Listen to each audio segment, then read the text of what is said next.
বন্ধুরা, আপনি কি জানেন এই পৃথিবীতে এমন একটি দেশ আছে যেখানে একটিও ট্রাফিক লাইট নেই?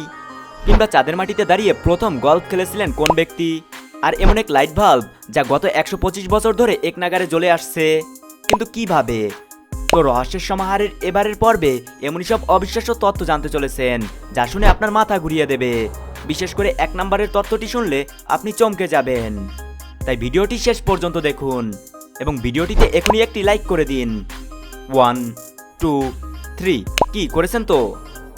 নাম্বার 12, আমাদের দেশে সাঁতার জানাটা ব্যক্তিগত দক্ষতা, কিন্তু এই পৃথিবীতে এমন একটি দেশ আছে সেখানে এটি একটি আইন, আর এই দেশটি হলো ডেনমার্ক। আসলে ডেনমার্কের চারপাশে সমুদ্র ঘেরা হয়, সেখানে প্রত্যেক নাগরিকের জন্য সাঁতার জানা বাধ্যতামূলক। এমনকি দেশটির প্রতিটি স্কুলে এটি একটি অত্যাবশ্যকীয় বিষয় হিসাবে পড়ানো হয়। ফলে ডেনমার্কের মোট জনসংখ্যার 95%-এরও বেশি মানুষ দক্ষ সাঁতারু। ভাবুন তো, আমাদের দেশেও যদি এমন আইন থাকতো তাহলে কত ভালো হতো। নাম্বার 11, ভূমিকম্পের কথা শুনলে আমাদের মনে সবার আগে জাপানের কথা আসে, কিন্তু আপনি কি জানেন আমেরিকার ক্যালিফোর্নিয়ার অঙ্গরাজ্যে প্রতি বছর 10 থেকে 12,000 বার ভূমিকম্প হয়? কি চমকে গেলেন তো? আসলে ক্যালিফোর্নিয়া এমন এক ভৌগোলিক অবস্থানে আছে যেখানে টেকটনিক প্লেটগুলো সবসময় নাড়াচাড়া করে। তবে আসার কথা হলো এর 99% ভূমিকম্প এত মৃদু যে মানুষ তো টেরই পায় না। নাম্বার 10, আপনি কি জানেন এই পৃথিবীতে এমন একটি কোম্পানি আছে যার মোট বাজার মূল্য 50টি দেশের জিডিপির চাইতেও বেশি? আর এই কোম্পানিটি হলো টুইটার, যার বর্তমান নাম এক্স, যেটিকে ইলন মাস্ক 2022 সালে কিনেছিলেন। আর এই ডিলটি দুনিয়ার সবথেকে দামি ডিলগুলোর মধ্যে একটি, কারণ ইলন মাস্ক টুইটারকে $44 বিলিয়ন দিয়ে কিনেছিলেন। $44 বিলিয়ন আপনার কাছে শুনতে কম মনে হতে পারে, কিন্তু এই টাকা এতটাই বেশি যে দুনিয়ার 50টি সবথেকে ছোট দেশের জিডিপিকেও যদি একসাথে রাখা হয় তারপরেও সেটি টুইটারের মোট বাজার মূল্যের চেয়ে কমই হবে। নাম্বার 9, ইংরেজি ডিকশনারিতে এমন একটি শব্দ আছে যা টাইপরাইটারে এক লাইনেই আসে। এই কথাটি শোনার পর আপনি সত্যিই অবাক হয়ে গেছেন যে এমন কোন শব্দ আছে যা টাইপরাইটারে এক লাইনেই আসে। আর এই ঘটনাটি সত্য এবং এই শব্দটি অনেক ব্যবহারও করা হয়। আর টাইপরাইটার শব্দটি হলো সেই শব্দ যা টাইপ করার সময় কিবোর্ডে এক লাইনে আসে। আর আমি কিন্তু টাইপরাইটারের কথা বলছি, কোনো নর্মাল কিবোর্ড বা ফোনের কিবোর্ডের কথা বলছি না, কারণ প্রফেশনাল টাইপরাইটারে এটি একদম সিরিয়ালে থাকে। নাম্বার 8, বন্ধুরা, এই পৃথিবীতে এমন একটি ভাল্ব আছে যা গত 125 বছর ধরে জ্বলে আসছে।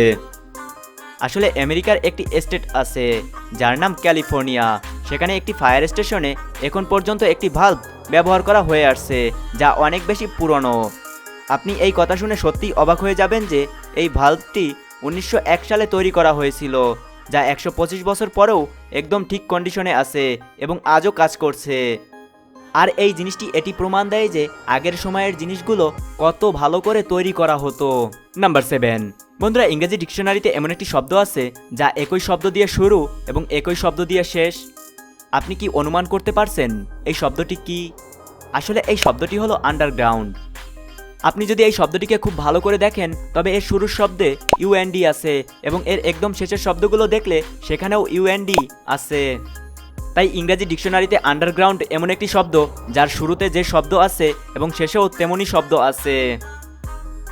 নাম্বার 6, বন্ধুরা, আমরা মানুষেরা 1 কোটিরও বেশি রং দেখতে পাই এবং সেগুলোর মধ্যে পার্থক্যও করতে পারি, কিন্তু প্রাণীদের মধ্যে এমনটি একদমই হয় না। অনেক প্রাণী এমন আছে যারা শুধু 2 বা 3টি রং ঠিকমতো দেখতে পায়। তাছাড়া এই সুন্দর রঙিন পৃথিবীকে আমরা যেভাবে দেখি প্রাণীরা সেভাবে দেখতে পায় না। আর এই বিষয়টি যখন বিজ্ঞানীরা রিসার্চ করলো তখন জানা গেল যে জেব্রা কমলা রং দেখতে পায় না, অথবা জেব্রা কমলা রং ততটা পরিষ্কার দেখতে পায় না যতটা আমরা মানুষেরা দেখতে পাই। নাম্বার 5, গরুকে আপনি যখনই দেখেছেন তখন তারা খাবার খাওয়ার পর পুনরায় সেটিকে চিবিয়ে থাকে যাতে ঠিকমতো ডাইজেস্ট বা হজম করতে পারে। আর এই জিনিসটিকে বলা হয় জাবর কাটা বা জুয়ালি। আর আপনি কি জানেন যে একটি গরু একদিনে 30,000-এরও বেশি জাবর কাটে, যার কারণে গরুর খাবার ঠিকমতো হজম হতে পারে। নাম্বার 4, গল্ফ এমন একটি খেলা যা খোলা জায়গায় বা খোলা মাঠে খেলতে হয়, কিন্তু আপনি কি জানেন চাঁদে গল্ফ কে খেলেছিল? আসলে 1971 সালে স্পেস মিশনের সময় একজন আমেরিকান বিজ্ঞানী যার নাম ছিল অ্যালান শেফার্ড, তিনি চাঁদে প্রথমবার গল্ফ খেলেছিলেন। আর তিনি দুনিয়ার প্রথম এমন মানুষ হয়ে গেছেন যিনি কিনা চাঁদে গল্ফ খেলেছেন, এবং এটি একটি ওয়ার্ল্ড রেকর্ডও হয়ে গেছে যা আজ পর্যন্ত কোনো মানুষ ভাঙতে পারেনি। নাম্বার 3, বন্ধুরা, এই পৃথিবীতে এমন একটি প্রাণী আছে যে কিনা নিজের একটি লাথি দিয়ে যে কোনো জিনিস ভেঙে দিতে পারে, আর এই প্রাণীটি হলো জেব্রা। আসলে জেব্রা দুনিয়ার এমন কিছু প্রাণীর মধ্যে একজন যাদের লাথি দুনিয়ার সব থেকে স্ট্রং বা শক্তিশালী মনে করা হয়। আর একটি গবেষণা থেকে এই কথা জানা গেছে যে জেব্রার একটি লাথিতে 3000 পাউন্ড পর্যন্ত প্রেসার বা চাপ থাকে, আর যা এতটাই বেশি যে যদি কোনো শিকারী প্রাণীর গায়ে লাগে তবে তার মাথাও ভেঙে যেতে পারে। আর এ কারণেই এই প্রাণীকে কেউ খুব সহজে অ্যাটাক বা আক্রমণ করতে পারে না। নাম্বার 2, আপনি কি জানেন এই পৃথিবীতে এমন একটি দেশ আছে যেখানে একটিও ট্রাফিক লাইট নেই? হ্যাঁ, আপনি ঠিকই শুনেছেন। আর এই দেশটি হলো আমাদের প্রতিবেশী দেশ ভুটান। আর এই ভুটানের সম্পর্কে একটি আশ্চর্যজনক তথ্য হলো এই দেশের রাজধানী থিম্পুতে একটিও ট্রাফিক লাইট নেই। আর এখানকার ট্রাফিক সম্পূর্ণ ম্যানুয়ালি পুলিশরা কন্ট্রোল করে থাকে। আর যেখানে আজকের সময়ে সব দেশে অনেক অ্যাডভান্স টেকনোলজি ব্যবহার হয়, সেখানে ভুটানে ট্রাফিক লাইট ছাড়াই একদম ভালোভাবে ট্রাফিক ম্যানেজ হচ্ছে। তাছাড়া এই কারণে এই দেশের কাছে কোনো ট্রাফিক লাইট না থাকার কারণে একটি ওয়ার্ল্ড রেকর্ডও আছে। নাম্বার 1, আমাদের দেশের স্কুলে ব্যবহার হওয়া সাধারণ জিনিসগুলো বিদেশের স্কুলে কিভাবে ব্যবহার হয়। আমাদের দেশের স্কুলগুলোতে এই ধরনের শার্পনার ব্যবহার করা হয়, যা আপনি এবং আমরা স্কুলের সময় অনেক ব্যবহার করেছি। কিন্তু বিদেশের স্কুলের এই জিনিসগুলো অনেক বেশি অ্যাডভান্সড হয়ে থাকে, অথবা অনেক বেশি অ্যান্টিক উপায়ে ব্যবহার করা হয়, যা দেখতে অনেক বেশি স্যাটিসফাইং বা আরামদায়ক লাগে।